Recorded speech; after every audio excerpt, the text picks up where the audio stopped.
When Hurricane Maria hit Puerto Rico in 2017, we all watched as the disaster played out on our screens.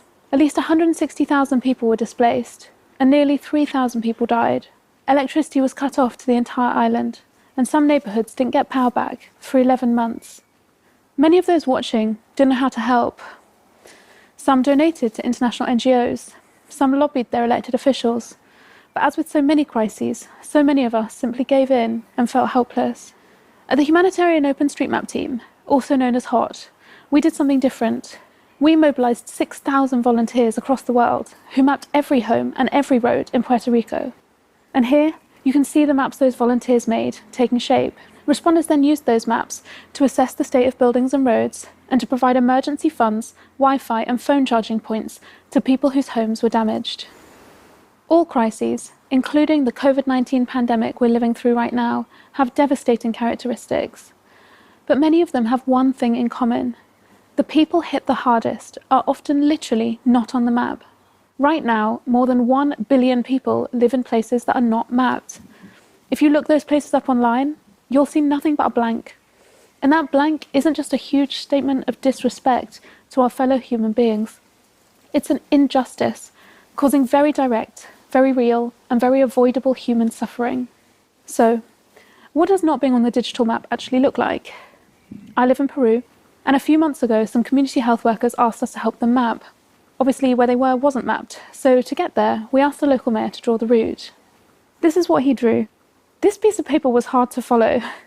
We didn't really know what these lines were. He put some numbers on there that he assured us were travel times, but as we were driving along, these did not correspond to our reality. But this isn't about me getting lost or about shaming someone's bad drawing skills.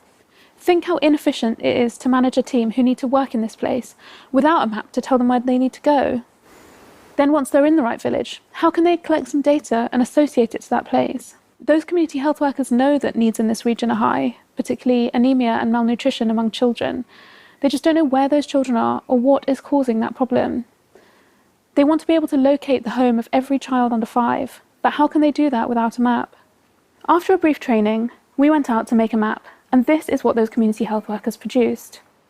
This map has everything you need to navigate, like the rivers and bridges, but it also has every local landmark, the school, the football pitch, the plaza. And I'm pleased to say that a few weeks ago, we got a call from those community health workers, and they're using this map in their response containing COVID-19. So, you might be thinking, why aren't these places on commercial maps? In short, mapping the most vulnerable places in our world just hasn't been a priority for for-profit companies whose business models typically rely on advertising and data sales. This leaves out the poorest communities and means that individual aid organisations create maps for the small areas that they're working in offline systems which rapidly become out of date when a project ends. So what we have here is a lack of easily shareable and easily updatable data. But we also have a solution. We map with a tool called OpenStreetMap, which was founded in 2006 and is a free open source tool which anyone can use to map the world.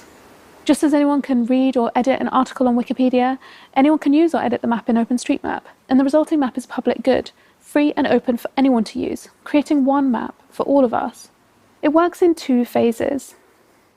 Buildings and roads might not be on the map yet, but you can see them clearly in satellite imagery. Volunteers working anywhere in the world turn satellite images into maps through drawing the buildings and roads on top of them. We call this a base map. On average, each time a volunteer logs in, they map an area less than 10 kilometres squared, but add all those contributions together and you can map entire cities in just a couple of days. And second, local mapping. People living and working in the places we're mapping take that base map and colour it in. For example, identifying, is this building a school or a hospital? Those people add information you can't see in a satellite image.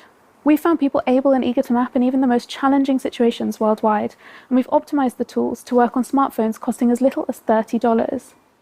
Additionally, the tools work offline, so people without regular access to cell service can still contribute, adding things to the map as they go about their daily lives, and then uploading when they get access to cell service or Wi-Fi. In 10 years, we've seen people from all walks of life take part.